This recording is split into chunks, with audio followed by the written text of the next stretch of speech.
ഇന്ന് തന്നെ ഡൗൺലോഡ് ചെയ്യൂ. കാണൂ നിങ്ങളുടെ ഫേവറേറ്റ് ഷോസ്.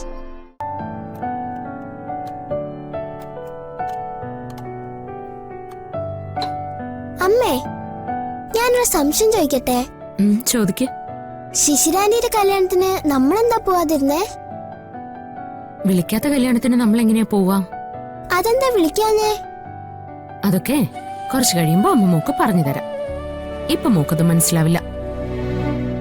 അപ്പോ അവരിന്ന് കിടക്കുന്നത് നമ്മളെ വീട്ടിലാണോ? പിന്നല്ലാതെ, ഇത് ശിശിരാന്റിയുടെ കൂടി വീടല്ലേ.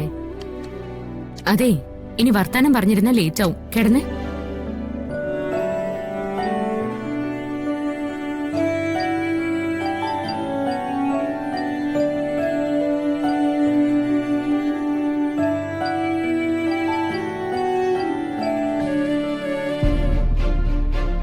ഇതെന്താ ഇത്? പാതിരാത്രി ഇതെല്ലാം കൂടി വാരിക്കിട്ട് എങ്ങോട്ട് പോവാ? ഇത് കണ്ടിട്ട് മനസ്സിലായില്ലേ? ഇത് രാജീവേട്ടന്റെ ഡ്രസ്സാ. അല്ല, അതെന്തിനാ ഞങ്ങളുടെ റൂമിൽ കൊണ്ടുവയ്ക്കുന്നെ? ചേച്ചിയുടെ റൂമിൽ അലമാര ഉണ്ടല്ലോ.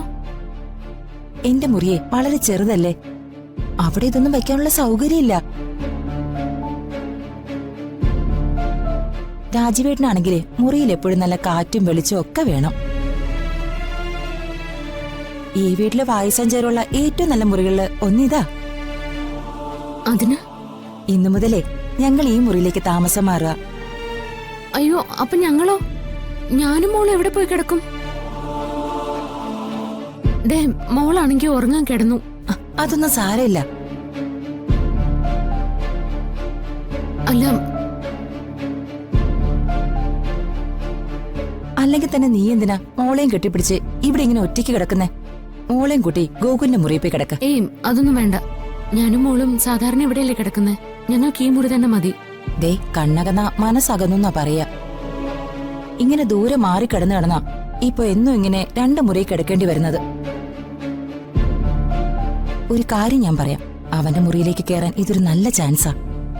അതുകൊണ്ട് നീ മോളെയും കൂട്ടി അവന്റെ മുറിയിലേക്ക് മാറിക്കോ. ദേ, ഒന്നിങ്ങോട്ട് വന്നേ, വാ. പ്ലീസ് അമൃതേ, പറ്റില്ലെന്ന് പറയരുതേ. ഞങ്ങള് ലൈഫ് ഒന്ന് സ്റ്റാർട്ട് ചെയ്തോട്ടെ.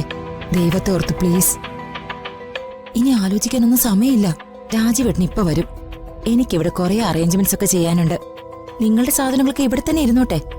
ഞാൻ തന്നെ നാളെ എല്ലാം മാറ്റിത്തരാം. ഞാനൊരു ചെറിയ മണിയറ ഒരുക്കട്ടെ.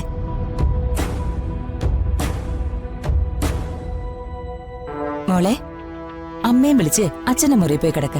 ചെല്ലേ. ഞാനേ ഈ കിടക്കയിൽ വിരിക്കാൻ കുറച്ച് മുല്ലപ്പൂക്കെ വാങ്ങി വെച്ചിട്ടുണ്ട്. പോയത് എടുത്തോണ്ട് വരട്ടെ. അപ്പോഴേക്ക് നീ മോളെയും കൊണ്ട് ഗൂഗിളിന്റെ മുറിയിലേക്ക് മാറണേ പ്ലീസ്. ചേച്ചി,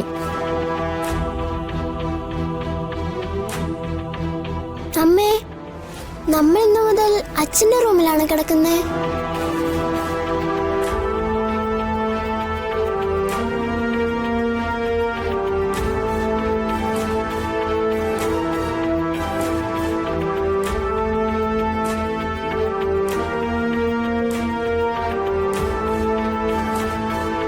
ഇന്ന് നിനക്കുള്ള എല്ലാ സമ്പത്തുകളും, നീ അനുഭവിക്കുന്ന സൗഭാഗ്യങ്ങളും എല്ലാം സേതുവേട്ടനെ കുടുംബത്തെ ചതിച്ച് നീ നേടിയതാ.